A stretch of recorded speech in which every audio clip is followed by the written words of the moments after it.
Well, Israel has launched strikes on parts of the Lebanese capital, Beirut, despite reaching a ceasefire agreement with Lebanon just days ago. Lebanese media say at least 2 people were killed and 11 wounded. The latest attacks targeted the southern suburbs of the city, known as a stronghold of the Iran-backed Hezbollah. Israeli Prime Minister Benjamin Netanyahu said the strikes were in retaliation for Hezbollah firing into northern Israel. The 4-day-old US-brokered truce was agreed between Lebanon's central government and Israel, but did not include Hezbollah. Well, our correspondent Emily Gordine is in Tel Aviv. Emily, the attack on Beirut comes only days after a renewed ceasefire agreement was reached in Washington. How serious a setback is this for those efforts? Well, it is a significant blow, but it may not yet be a fatal one. Of course, these strikes come after there had been previous requests by the US administration under Donald Trump not to strike the Lebanese capital, but they also come more significantly after the Lebanese and the Israeli government had reached a ceasefire agreement. Now, the Netanyahu government has given a reason for why they struck southern Beirut, and that is because Hezbollah continues to strike northern Israel. And so the tit-for-tat continues between the two, and this is clearly an escalation. And the question is really how far this is going to go, how long is this going to keep going, because as many of our viewers remember, there had been a ceasefire in place, but the fighting continued nevertheless between Hezbollah and the Israeli military, and there's a really big question mark over where this is all going next.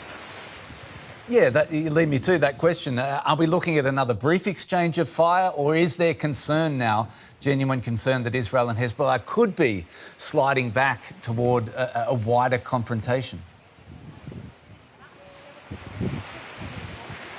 Well, many in Israel are certainly concerned, or are asking themselves, or asking, in the media you can see a lot of the debate playing out there, whether Iran is actually going to get more involved now. Now, as we know, the US and Iran are in the process of negotiating, although there's been certain hiccups there, certainly along the way, in negotiating a sort of a memorandum of understanding between the two to reopen the Strait of Hormuz.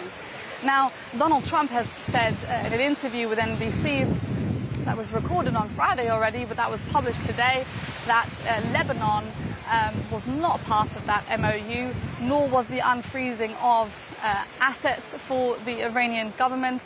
Now, the Iranian government, for its part, has certainly been saying that Lebanon is part of that memorandum of understanding, it is part of that deal, and so is unfreezing those assets. So it's very unclear. The two sides seem very hardened on their stances, and in the meantime we're seeing an escalation in Lebanon with no apparent strategy on the Israeli side as to how actually achieve a security, as they put it, for the north of the country. Emily, let's go to a separate story from Israel, if we could, where a gunman has killed 1 person and injured several others in a shooting rampage in central Israel near the occupied territories. Emily, can you give us any more detail about what happened and what we know perhaps about the victims and the gunman? Well, what raised fears in Israel about this incident was that it targeted a number of locations, which obviously was very reminiscent of what happened on October 7th, 2023. But in this case, we understand that it was a lone gunman who had an accomplice.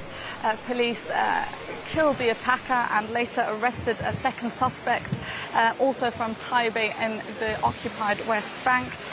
So the picture that's emerging is that it wasn't necessarily an organised terrorist cell, but it wasn't a purely lone acting attacker either. The Shin Bet certainly in the next coming days will be looking into the incident to see whether this is part of a larger sort of concerted effort of launching terrorist attacks across the country. Hamas, for its part, has welcomed the attack, but hasn't taken responsibility for it. This is not uncommon. We've seen Hamas do this in the past several times, but it is, at this point, the Israeli officials, the Israeli authorities are still investigating the event, the attack. Emily Gordine, our correspondent in Tel Aviv, thank you so much.